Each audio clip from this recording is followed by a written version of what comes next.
Hello students, in today's class we will start with a new chapter, that is the human eye.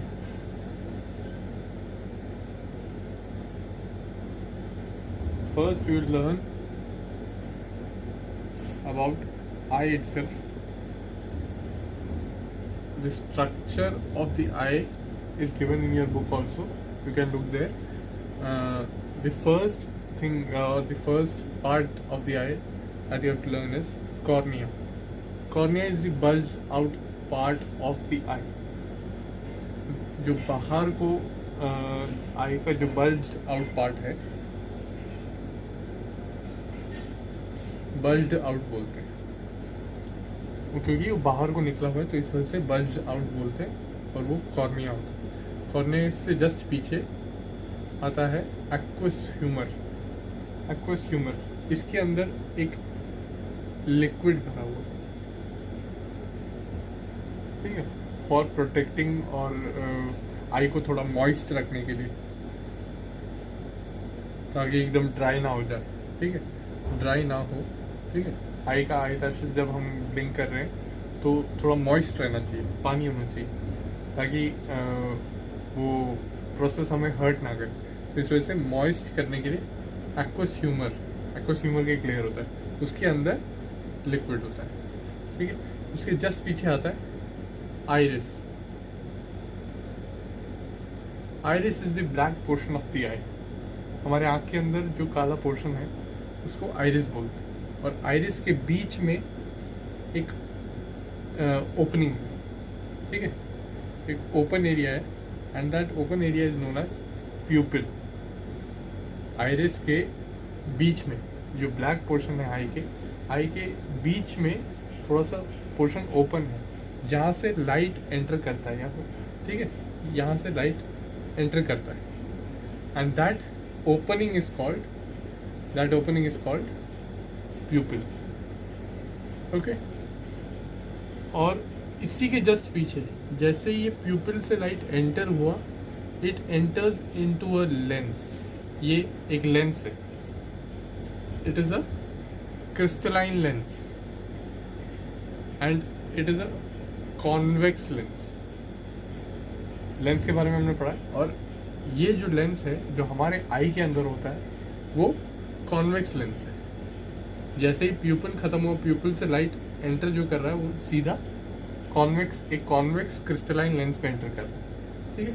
और वो lens जो है वो उस लाइट को पीछे को प्रोड्यूस करता है, और वो प्रोड्यूस होके पीछे एक स्क्रीन है, आई के पीछे एक स्क्रीन है, and that screen is known as retina. Screen को हम रेटिना बोलते हैं, जहाँ पर हमें इमेज फॉर्म होता हुआ दिखेगा, ठीक है.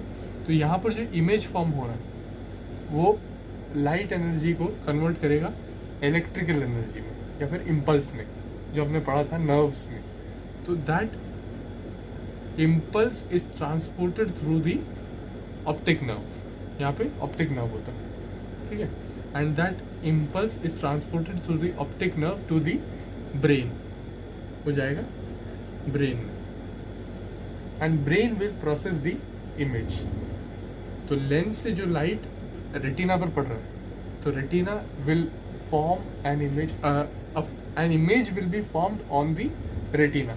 एक इमेज रेटिना पर बनेगा, और वो लाइट एनर्जी को इलेक्ट्रिकल एनर्जी पे कन्वर्ट करेगा, केमिकल एनर्जी में, ठीक है. केमिकल एनर्जी में जो कन्वर्ट हुआ, that chemical will be transported by the optic nerve.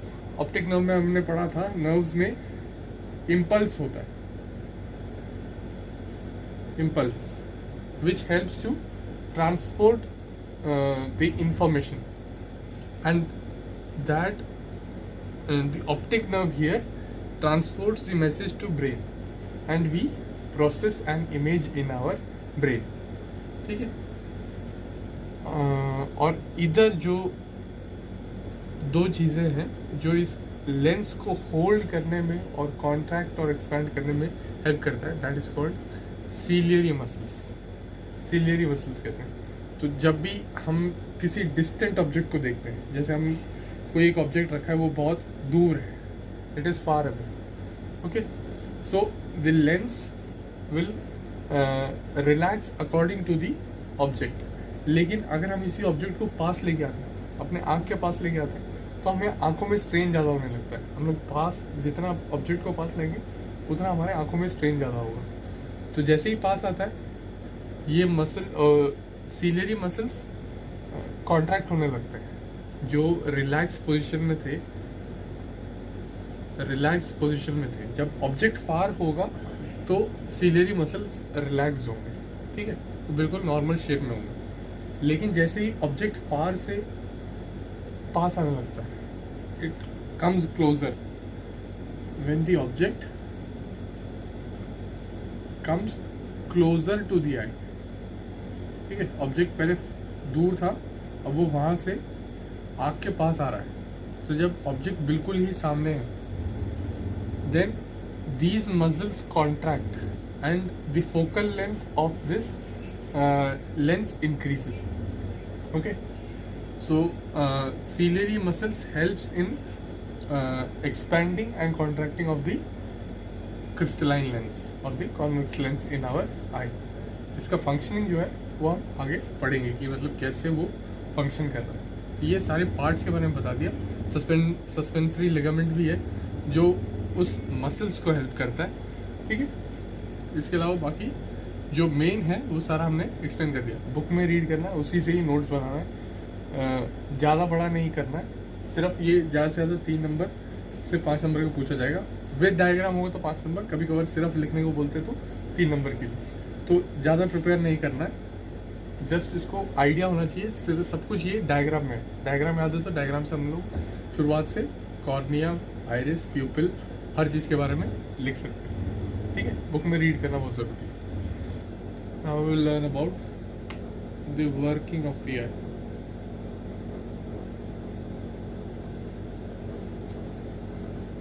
What happens is when an object is kept at a far distance,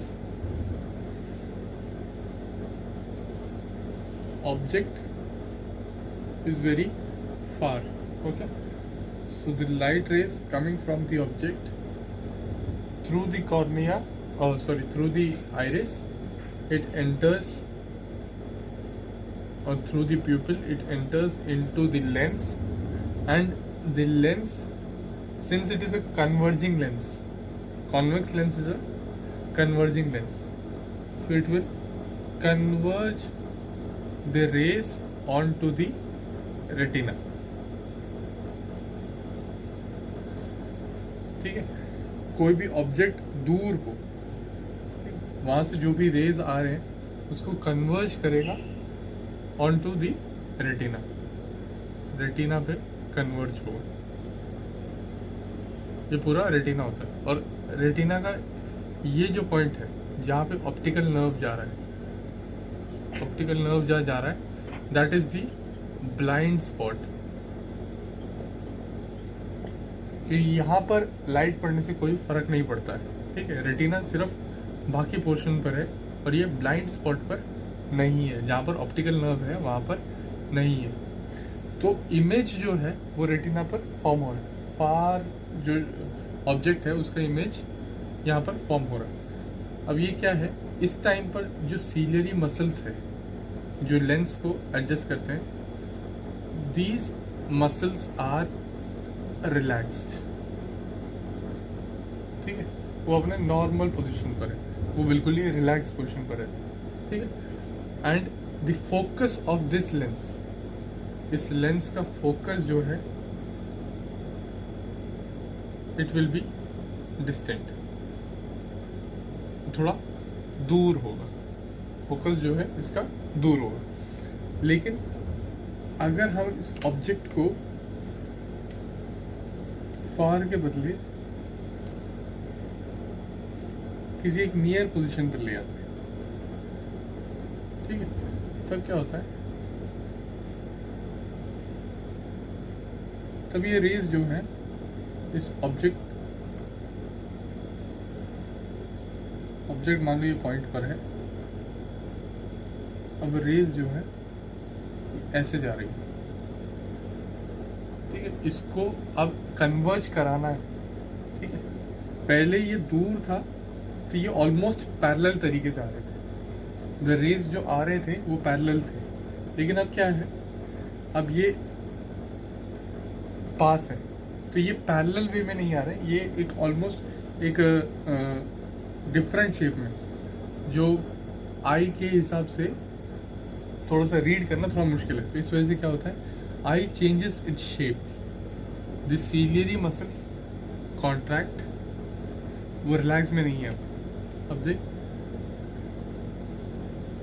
contract, okay. ये थोड़ा सा और स्टिफ हो जाएंगे, तो मतलब थोड़ा टाइट हो जाएगा, और लेंस जो है वो थिकर हो जाएगा। पहले जो लेंस था वो थिन लेंस था, ठीक है। अब जब प्रेशर ज़्यादा पड़ रहा है, एक आई को ऑब्जेक्ट को देखने में प्रेशर स्ट्रेन ज़्यादा लेना पड़ रहा है, तो स्ट्रेन जब ज़्यादा ले रहा है तो लेंस का साइज भी इंक्रीज हो रहा है। When the object is near, lens size increases or it gets thicker, ठीक है। तो लेंस थोड़ा और चौड़ा हो जाता है। पहले केस में जब फार में था तब वो लेंस थिन था, अब वो फोकस करेगा इसको रेटिना पर। तो इस टाइम पर जब ये ऑब्जेक्ट नियर है तो आई ज़्यादा स्ट्रेन ले रहा है, स्ट्रेन ज़्यादा ले रहा है, क्योंकि लेंस का साइज जो है थिकर हो गया और मसल जो है कॉन्ट्रैक्ट हो गए, ठीक है। This is the functioning of the eye, कि मतलब आई फंक्शन कैसे होता है। इस बार फोकस जो है वो नियरर आ जाता है, ठीक। अब इन्फिनिटी, जैसे मैं बात कर रहा हूँ, फार ऑब्जेक्ट हम कितनी दूर तक देख सकते हैं, हम लोग इन्फिनिटी रेंज तक देख सकते हैं। हमें दिखता है, शायद विजन एकदम क्लियर ना हो, एकदम बिल्कुल पिन पॉइंट विजन ना हो, लेकिन हमें जो रेंज है हम इन्फिनिटी तक देख सकते हैं। अगर बिल्कुल सीधा देख रहे हैं तो हमें मून भी दिख रहा है या फिर स्टार्स भी दिख रहे हैं, या उसके आगे भी दिख सकता है। इन्फिनिटी तक का विजन है हमारा। It might not be as clear as we are viewing a object which is near, ठीक है। लेकिन अगर नियर हो तो हम लोग कितना तक देख सकते हैं। नियर का वैसे होता है 25 सेंटीमीटर, 25 सेंटीमीटर के आसपास हो तो हम लोग बिल्कुल ही उसको एग्जैक्टली क्लियरली देख सकते हैं। लेकिन अगर 25 सेंटीमीटर से और पास लाने लगे तो हमारा विजन जो है और ख़राब होता चले जाएगा। तो हम लोग जैसे ही कोई चीज़ को पास ले आते हैं तो उसका विजन जो है उतना एग्जैक्टली प्रिसाइसली नहीं दिखेगा, एग्जैक्टली नहीं दिखेगा। बट अगर एक 25 सेंटीमीटर के डिस्टेंस पर है, so the vision will be very much up to the mark, और वो बिल्कुल ही पिन पॉइंट रिजल्ट देगा हम, ठीक है। तो और नॉर्मल लेंस, नॉर्मल आई का पावर जो है वो 25 सेंटीमीटर का ये रहता है। लेकिन कुछ लोगों के क्या है, लेंस में डिफेक्ट आ जाता है। ये लेंस में डिफेक्ट आता है तो इस वजह से हमें या फिर तो ग्लासेस पहनने पड़ते हैं या कॉन्टैक्ट लेंस टाइप कुछ पहनना पड़ता है, तो विजन्स को करेक्ट करने के लिए।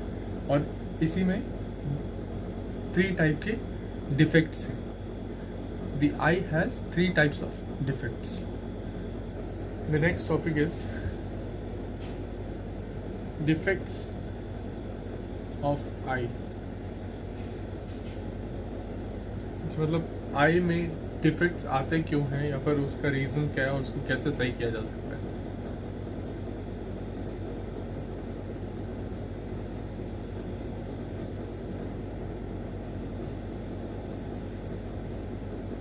नॉर्मल आई है, उसका मैंने अभी बताया कि इमेज जो बनता है वो रेटिना पर बनता है। इमेज हमेशा रेटिना पर बनेगा और ऑप्टिकल नर्व वो ब्रेन तक ले जाएगा, ठीक है। फर्स्ट डिफेक्ट जो है दैट इज मायोपिया। मायोपिया इसको हम शॉर्ट साइटेडनेस भी कहते हैं, शॉर्ट साइटेडनेस। अब इस केस में क्या होता है, हम लोग फार का ऑब्जेक्ट देख नहीं पाते, जो थोड़ा दूर हो उसको हम क्लियरली देख नहीं पाते। होता क्या है कि जो भी रेज हैं वो कन्वर्ज होके रेटिना से जस्ट पहले एक इमेज फॉर्म कर देते हैं, ठीक है। जो इमेज रेटिना पर बनना चाहिए था वो इमेज रेटिना पर नहीं बल्कि उसके जस्ट थोड़ा सा आगे बन रहा है। ये इसको, इस डिफेक्ट को मायोपिया कहते हैं या फिर शॉर्ट साइटेडनेस। इमेज जो है वो रेटिना पे नहीं, उससे जस्ट पहले बन रहा है, और जो रेटिना पे जो इमेज दिख रहा है वो उतना क्लियर नहीं है। तो इसको हम सही कैसे करते हैं, उससे पहले एक चीज़, फार पॉइंट और नियर पॉइंट में बताना भूल गया था। Far point is the point the maximum vision और the eye can see, the maximum distance at which the eye can see. तो अभी जैसे मैंने बताया था इन्फिनिटी है, हम इन्फिनिटी तक देख सकते हैं, ठीक है। तो हमारा फार पॉइंट जो है वो इन्फिनिटी है। उसी तरीके से नियर पॉइंट आता है। नियर पॉइंट मैंने बताया था 25 सेंटीमीटर। 25 सेंटीमीटर के अंदर अंदर हो तो हम लोग इजीली देख सकते हैं, लेकिन उससे जैसे ही पास आने लगता है our vision becomes much more difficult और it becomes much more difficult to see the object clearly. तो नियर पॉइंट और फार पॉइंट, ये दो पॉइंट याद रखना बहुत ज़रूरी है। तो फार पॉइंट पे जो ऑब्जेक्ट था वो अब हम क्लियरली नहीं देख पा रहे क्योंकि यहाँ पर एक डिफेक्ट है, और वो क्या है कि ये लेंस जो है वो ज़्यादा कन्वर्ज कर रहा है। तो इसका मेन रीज़न है क्या हुआ, the converging power of the lens has increased.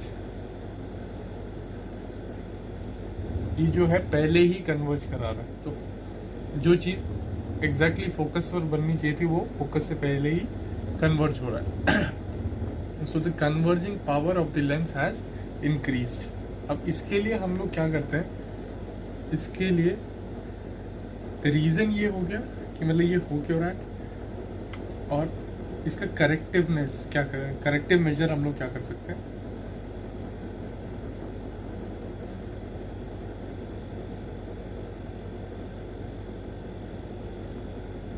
इसके सामने एक कॉन्केव लेंस लगा देंगे तो क्या होगा, अब ये कॉन्केव लेंस डाइवर्जिंग लेंस है, तो ये लेंस जो है इसको डाइवर्ज करेगी, ये थोड़ा सा और उधर को डाइवर्ज होगा। तो मैं ये अभी थोड़ा सा छोटा बनाना था, एक सेकेंड।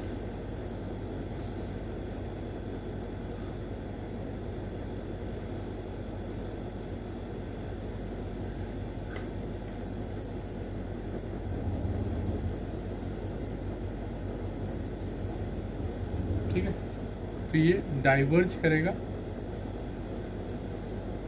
इस पॉइंट की तरफ। ये अब जो स्ट्रेट आ रहा था उसको डाइवर्ज करके बिल्कुल लेंस के टिप पर ले जा रहा है, और वो वहाँ से फिर वो कन्वर्ज होगा, फिर वहाँ से ये एग्जैक्टली रेटिना पर कन्वर्ज होगा। Now the image is formed on the retina. So corrective measure क्या है इसका, करेक्टिव मेजर फॉर मायोपिया। तो ये एक नंबर में भी पूछा जा सकता है कभी बार, तो पूरा क्वेश्चन नहीं पूछा गया तो भी corrective measure for myopia, we will put a concave lens in front of our eye। अगर आई के सामने हम कॉन्केव लेंस लगाते हैं तो ये जो रे है वो डाइवर्ज होगा पहले, फिर वो कन्वर्ज होगा। तो पहले डाइवर्ज होने की वजह से इमेज अब जो है एग्जैक्टली रेटिना पर बनेगा। एक एग्जांपल जो है मेरा ही है, मेरा जो है शॉर्ट साइटेडनेस है, मतलब मेरे को मायोपिया है, और मायोपिया क्या है कि मेरे को दूर की चीज़ें देखने में दिक्कत होती है। इस वजह से मैंने जो पहना है वो एक कॉनकेव लेंस है। कॉनकेव लेंस की वजह से I can view that distant object clearly. ठीक है, उसी तरीके से सेकंड जो आता है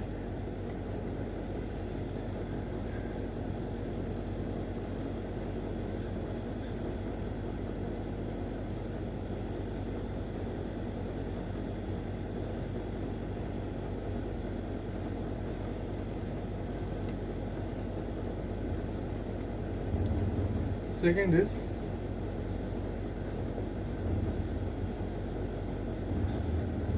hypermetropia.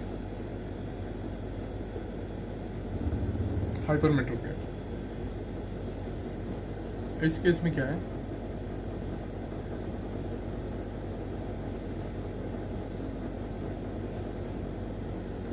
अब पहले में फार पॉइंट पर दिक्कत था, अब ये नियर पॉइंट पर दिक्कत है। हाइपरमेट्रोपिया को फार साइटेडनेस भी कहते हैं, फार साइटेडनेस। ठीक है, फार साइटेडनेस। अब इसमें क्या होता है, जो ऑब्जेक्ट पास में है, जो ऑब्जेक्ट पास में है उसका इमेज जो बन रहा है वो रेटिना पर ना बन के वो थोड़ा सा और पीछे बन रहा है। ठीक है, जस्ट आई के जस्ट पीछे बन रहा है। तो ये कन्वर्ज जो हो रहा है वो एग्जैक्टली रेटिना पे कन्वर्ज होने के बदले पीछे कन्वर्ज हो रहा है। ठीक, तो रेटिना से भी थोड़ा सा और दूर इसका इमेज बन रहा है। ओके, तो इस वजह से क्या है, ऑब्जेक्ट जो है, जो नियर ऑब्जेक्ट है, जो नियर पॉइंट पर है, that object is not clearly visible because the image is not forming on the retina. retina पर इमेज नहीं बन रही। तो इसका करेक्टिव मेजर क्या है,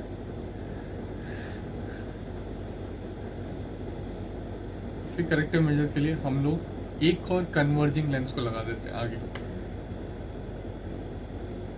हमारे आई में एक कन्वर्जिंग लेंस है पहले से ही, उसके अलावा हम एक और कन्वर्जिंग लेंस को आगे लगा देते हैं।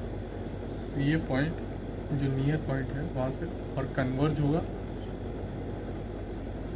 पहले रेज पहले ही कन्वर्ज हो जाएंगे थोड़ा, उसके बाद फिर उसके बाद और कन्वर्ज होगा।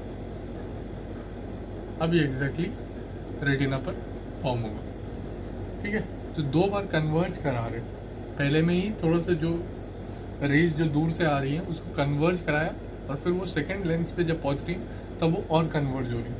तो इस वजह से क्या है, इसका करेक्टिव मेजर है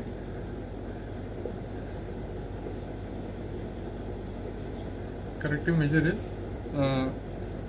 putting a convex lens in front of our eye। एक convex lens को हम अपने आई के सामने ला रहे हैं। तो इस वजह से क्या हो रहा है, the image will be formed on the retina, पीछे ना बनकर उससे पहले बन exactly retina पर बन। so this is hypermetropia और far sightedness। उसी तरीके से एक और आता है, the third one is presbyopia।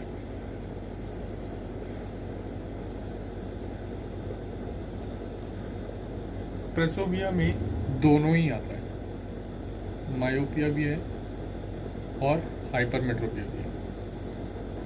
दोनों केसेस जब आते हैं तो कभी कभार हमारे ये मेनली आता है ओल्ड एज में।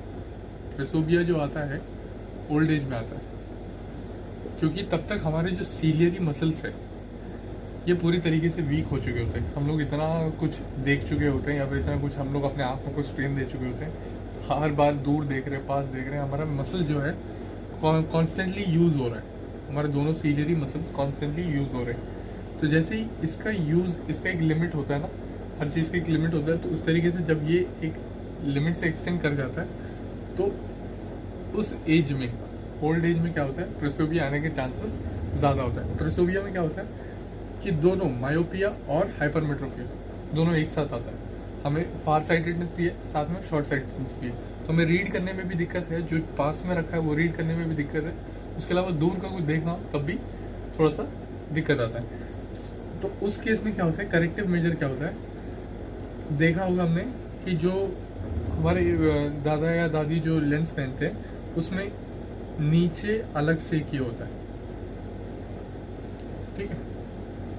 जो हमें पास का रीड करना है उसके लिए कॉन्केव लेंस है, सॉरी कॉन्वेक्स लेंस है, और जो हम दूर का देख रहे हैं उसके लिए कॉन्वेक्स ऊपर कॉन्केव लेंस भी है। तो दोनों टाइप का लेंस एक ही ग्लास में दिया जाता है, एक ही ग्लास में दोनों टाइप का लेंस दिया जाता है। तो नीचे रीड करने के लिए, जब हम नीचे की तरफ को देख रहे होते हैं तो नीचे रीड करने के लिए नीचे साइड पर कॉन्वेक्स लेंस दिया होगा, और दूर का रीड करने के लिए हमें ऊपर कॉन्केव लेंस भी दिया होगा। So this type of defect is called presbyopia. ये तीनों डिफेक्ट्स हैं, इसको बस ओवरऑल ज़्यादा एकदम डीपली नहीं पढ़ना है, लेकिन पता होना ज़रूरी है। इसके बारे में एक शॉर्ट नोट लिखना, सबको मिला के एक पेज या 2 पेज में हो जाए उस हिसाब से ही लिखना। आई का डायग्राम बनाना बहुत ज़रूरी है। अगर बाई चांस या भी नहीं पूछा गया तो भी अगली बारी में, मतलब आगे क्लासेस में 11th 12th में भी तुम्हें आगे काम आएगा।